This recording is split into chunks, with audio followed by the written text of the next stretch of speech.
I'm Brandon Smith, and I'm the workplace therapist. My entire purpose and passion in life is one singular thing, and that's to help you live a life free from dysfunction. And let's be honest, folks, dysfunction is everywhere. Our bosses, our coworkers, our neighbors, even that grumpy barista that pours your coffee. And sometimes, that dysfunction stares back at us in the face when we're getting ready in the mornings and we see ourselves in the mirror. Well, at the end of the day, life and work should not have to suck. The purpose of this show is to help you overcome those roadblocks in your life to help you realize the life you've always wanted. This is The Brandon Smith Show. I'm your host, Brandon Smith, and the entire purpose of this show is one singular thing, and that is to help you live a life that much more free from dysfunction. And so today, our topic today, we're going to talk about how do you build influence and the importance of building influence in your life, in your communities, in your workplace. And to do that and help us on this journey, I have quite an exceptional guest, Jennifer McClure. Thank you, Jennifer, for joining us today. I greatly, greatly appreciate your time. Well, thank you. And before I hand the baton over to you to share a little bit more about your journey, it's important that I recognize all the awesome titles you have. So you're president of Unbridled Talent, as well as the CEO, and I love this, Chief Excitement Officer at DisruptHR. Fantastic. Right. So tell us a little bit more about you. What's been your path up to this point? And tell us a little bit more about the roles that you play today in the world. Sure. I always like to start, way back in the beginning in the born in the log cabin part. And that's partially close. I actually grew up in Tennessee and was raised in a log cabin. I'm the fifth generation to grow up there. My dad was born there, but I wasn't. Fifth generation. Yeah, we can check the box of starting back from I was born in a log cabin. But fast forward into, the working world, I spent about 20 years of my career as a leader and executive in human resources in the corporate world. So working in manufacturing, distribution, consumer products, always having responsibility for, recruiting, learning and development, human resources, executive communications, et cetera. So that was a great background, and I actually chose HR. A lot of HR professionals don't choose HR or human resources as their profession.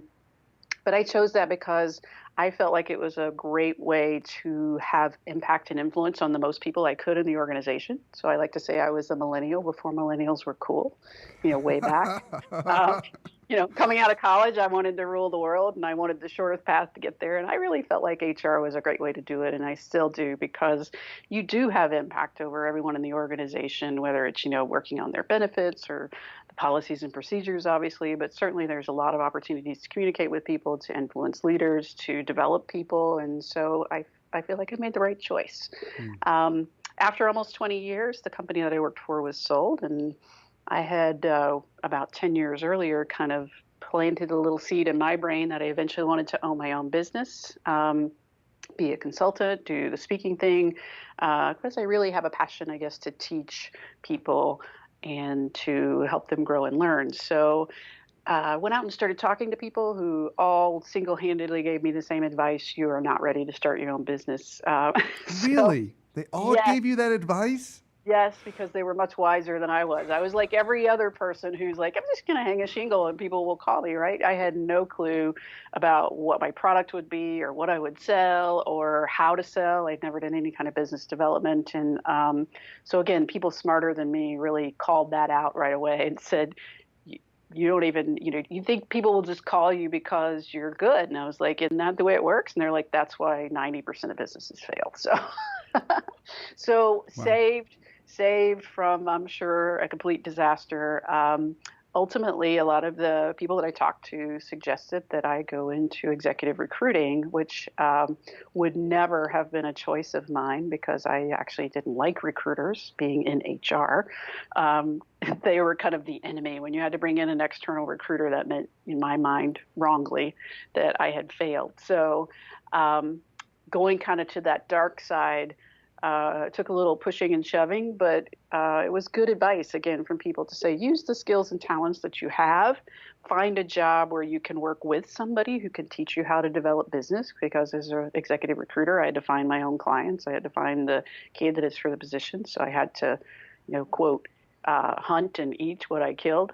And so they felt like, if I could learn that from somebody who could teach me well, then I would be better set up to eventually start my own business. And thankfully, I joined a firm with an owner who very much honored that. He's a very servant leader, very much a servant leader who builds into people and then helps you kind of fly.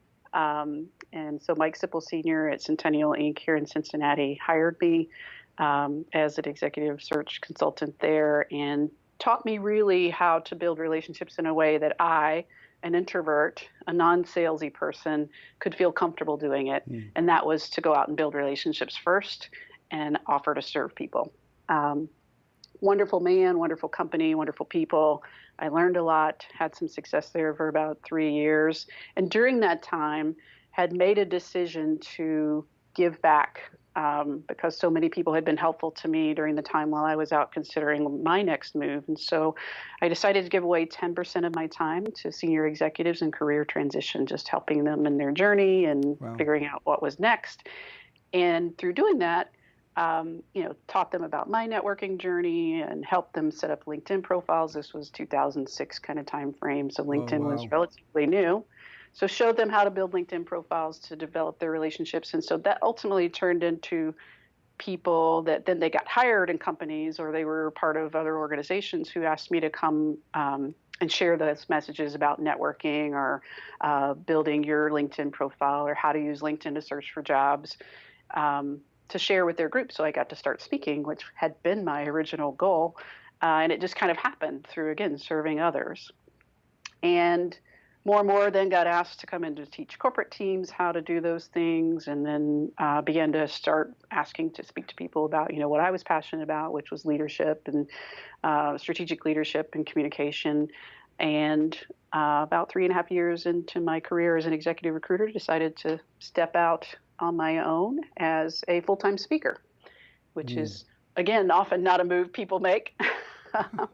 So did a little consulting to fund the speaking, a little coaching to fund the speaking, but primarily what I've been doing since 2010 is out there talking to leaders, executives, conferences, associations about the topics of strategic leadership, influence, and personal branding, and loving every minute of it. Awesome. And I heard throughout your whole story this theme of influence as it kind of popped up in different parts. Both how you can have more influence, but even how people had influence on you in kind of guiding and shaping the journey you've been on. Yeah, okay. So many people in my life were great influences and still have great influence on me.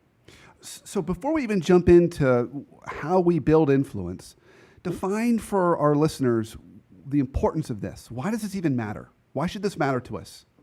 Sure. I think, influence to me is kind of that key ingredient if you want to have an impact. So, I talk about influence and how I'm passionate about helping people develop it or having it myself. And sometimes people influence, that sounds a bit arrogant. Well, no, I think if you look at it the right way, I want to have an impact in the world. I want to have an impact on the people that I encounter. I want to have an impact on the audience that I speak to. I want to have an impact on my clients.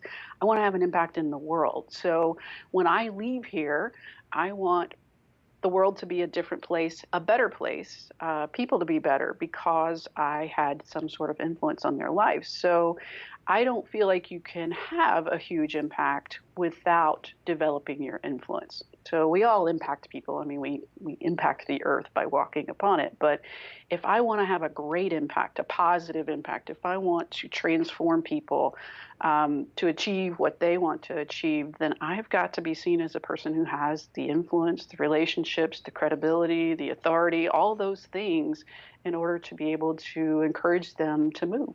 Awesome. Otherwise, I'm just somebody who's saying, you should do this. And they're like, who are you? I am a person of influence. I'm going to do that today. Yes. Say, I'm a person of influence, therefore. I try that with my son all the time, and it really, really does not work. But I love how you defined influence. You basically said influence is the pathway to impact. Correct. I love that. I'm going to write that down. I like the way you said it. Okay, so now, then it begs a really cool question. how do we do that? Is there, a 3-step part, 4-step part? What's our kind of our way to think about how do we build more influence? Sure.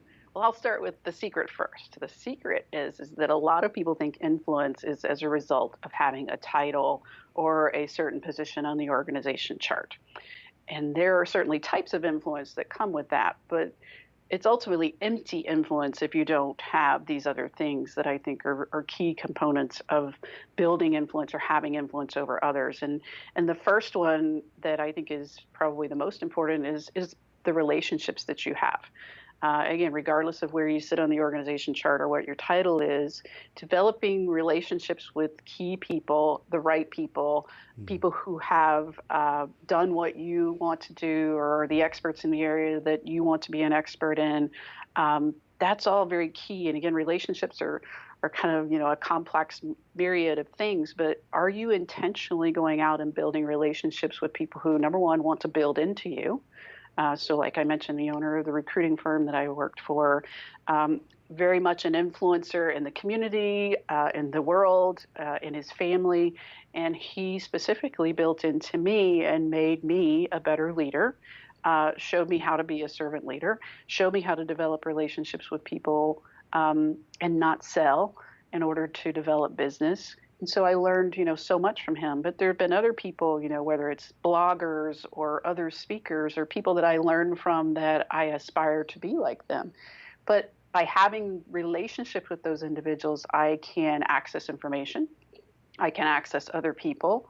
I can get those people to act on behalf of a cause or something that I'm interested in. So I think relationships are really key. So the most important, I think, probably first step in building your influence is identifying maybe 3 to 5 critical relationships that you need to develop. So is it a mentor, a guide, someone who is on the path or well down the path that you want to be on, people who are experts in the area that you want to be an expert in, people who know the other people, the right people that you want to have access to. So those are, I think, probably, if you sit down and identify 3 or 5 of those people to really intentionally begin to build a relationship with them, that's going to help build your influence.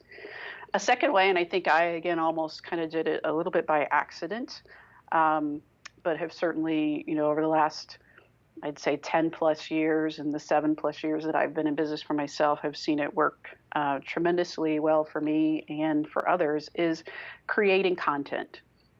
So if I want to be an expert in leadership and influence and, personal branding and executive communications, then I need to constantly be learning about that and sharing what I know. So whether that's blogging, writing a book, writing for your local professional association, writing content in your company's newsletter, you've got to start producing content so that when people find that content, they associate you with that expertise. And some people say, well, I'm not a good writer or whatever. Well, then the world is full of opportunities today to create content. You can tweet responsibly. You can do video posts. If you can talk in front of a camera, or, and if you don't feel like you can do that, then you can learn that skill. You can practice and continue to get better at it. So finding ways to put out to the world your ideas and your expertise for a couple of reasons. Number one, because we associate authority and influence with people who create content. If you're an author, then people automatically assume you have some expertise if someone published your book, even if you published it yourself. Putting that content out there, again, also allows people to give you feedback on it. So it will help you develop your influence because it will get better. Yeah, I mean, if people disagree with me or they add to my opinions or ideas, then I'm going to get better if I continue to allow others to help me build my influence and my expertise. Yeah, so let me summarize what I heard so far. So I love your first point was about relationships. And I think when most people think about building influential relationships or targeting people, they think, well, I'm going to target people that can help me get somewhere, like sponsors. And you said that is a category, but what I loved was you expanded it beyond that. You said it could be people that you could learn from, people that have information that they could share with you, or people who could open doors for you. So there's lots of different ways to look at that. And then you talked about the content piece, which I thought was so important, because it's almost like, and then also be the people that other people might want to connect with. You put out content. So you're going after people that have content. You want to learn from them, but then you also should be the person putting your voice in the world, sharing your perspective to the world. And that doesn't mean it has to be the only perspective, but it's one that people can react to. So insert your voice into the conversation. I love that. So I notice we're at break. So why don't we take a quick break, and then when we come back, I'm anxious to hear the next few points on how we can continue to build influence. Oh, it gets better. Oh, I know it does. All right. Okay, so stay tuned. We'll be right back with Jennifer, and we will continue down our journey on influence.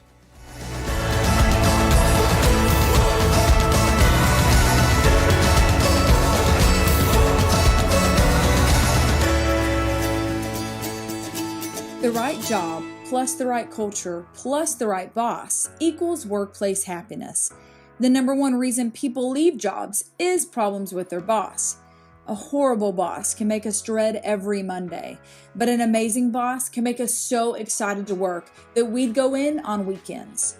Finding your perfect boss is not only possible, it's one of the most impactful steps you can take in crafting your perfect career. Visit theworkplacetherapist.com and click on guides to learn how to find and get your perfect boss, whether that means making the decision to move on or turning your current boss into the perfect leader you want them to be. Our bosses have so much influence over our work and our whole day. Working for the right boss alone can be a winning career strategy.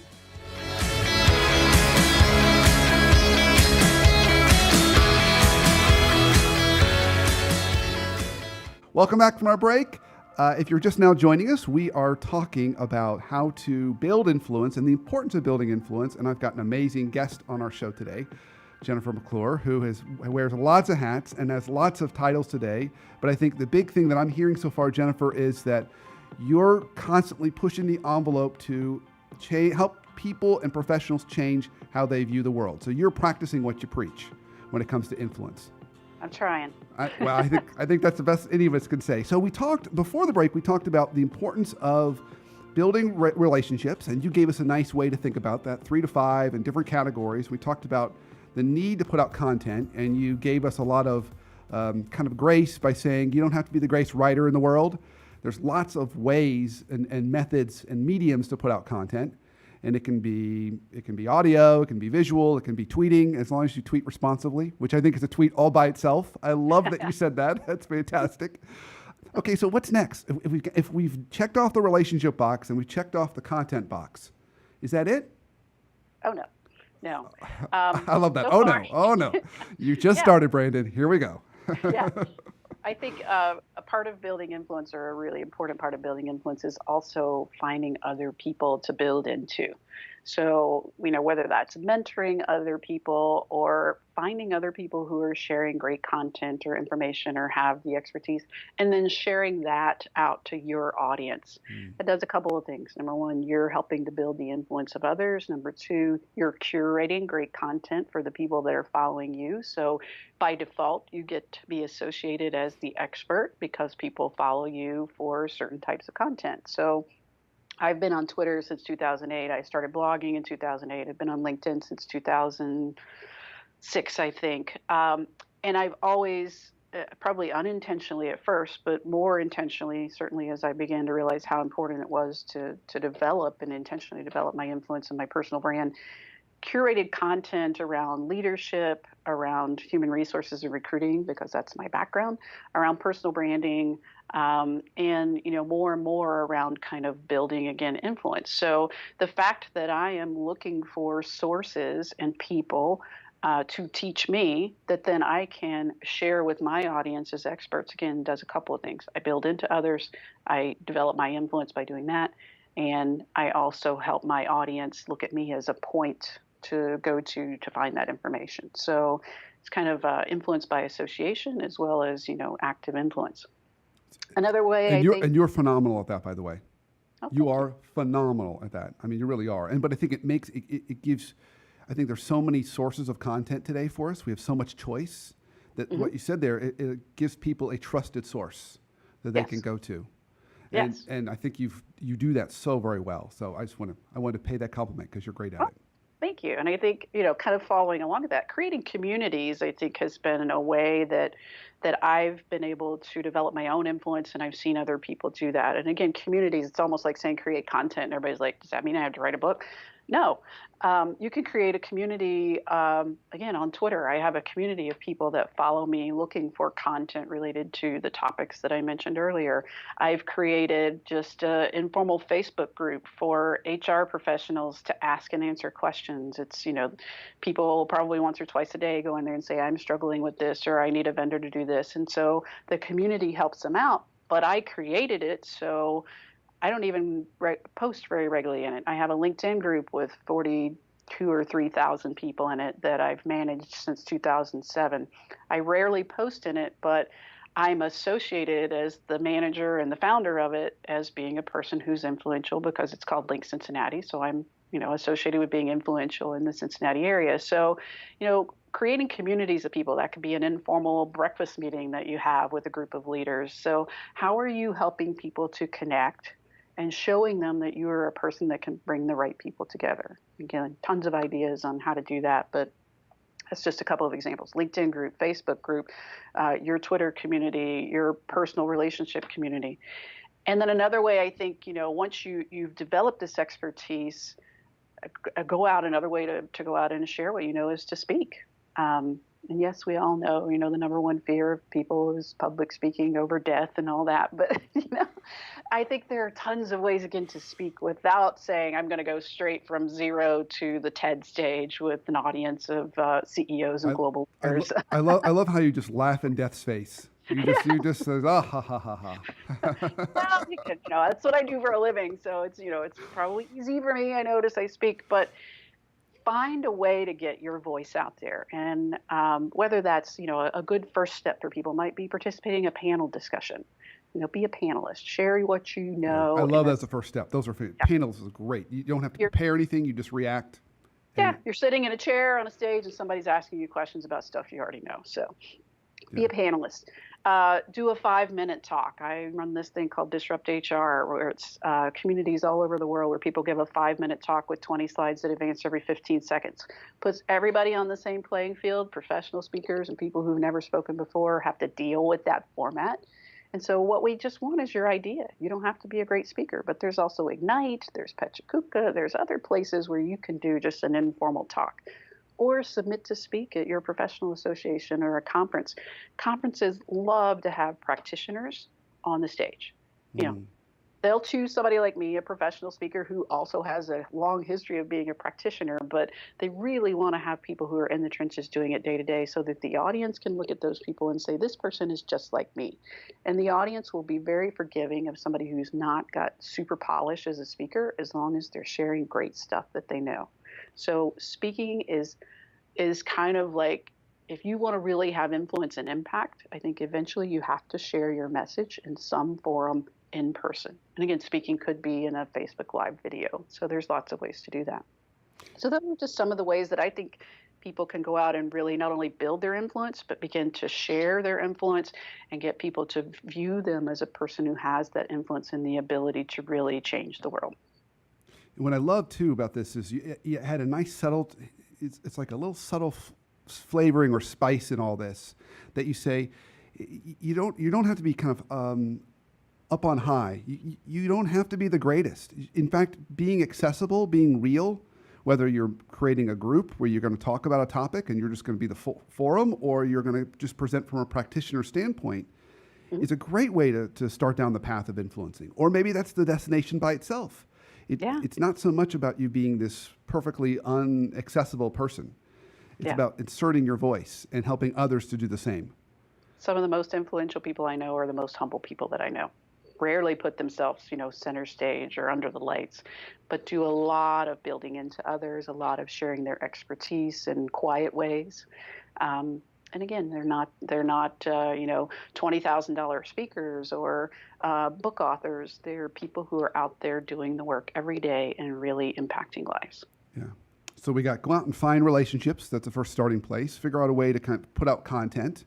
Figure out a way to promote other people's content, create kind of a vehicle or vessel for others to come together, create kind of forums or communities where they can share, and then go out and start really making your voice heard, literally, by speaking in groups. So you don't look that fear in the eye and put yourself out there. I love it. It's easy for you and I. I mean, I connected with you because I wanted to learn about influence. And so I was at a conference where you were speaking about influence, and I said, I'm going to go see that. So, and you did a great job of, sharing about influence and what it is. And obviously you're very comfortable on stage. I'm a speaker for a living, so I have some comfort there too. So I realize it's easy for us to say, go out and speak. But again, there's so many ways that you can speak into the lives of other people. And not be comfortable on stage at all. Yeah, and I've shared before, but I grew up with a stutter. So when I go on stage and I speak, it's not a comfortable experience for me. It's a purposeful one, but not a comfortable one.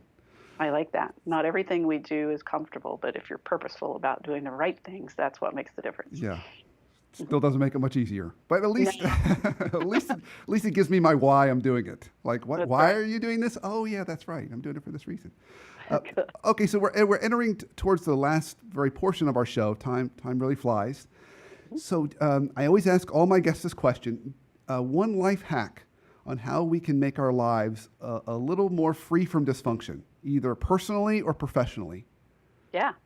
Well, I'll take like a right turn off the interstate of influence onto, I think, what's something that, I see it every day. We see it every day, but certainly as a person who's led teams and led people in the past, is where relationships and goal setting and implementation often falls apart is when the leader fails to confirm accountability.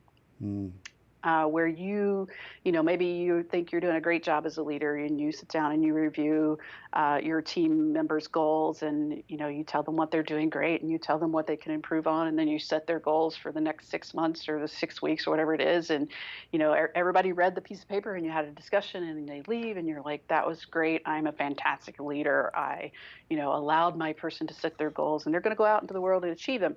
What you failed to do was to get them to repeat back to you what they heard and understood from the conversation and what they were actually going to do.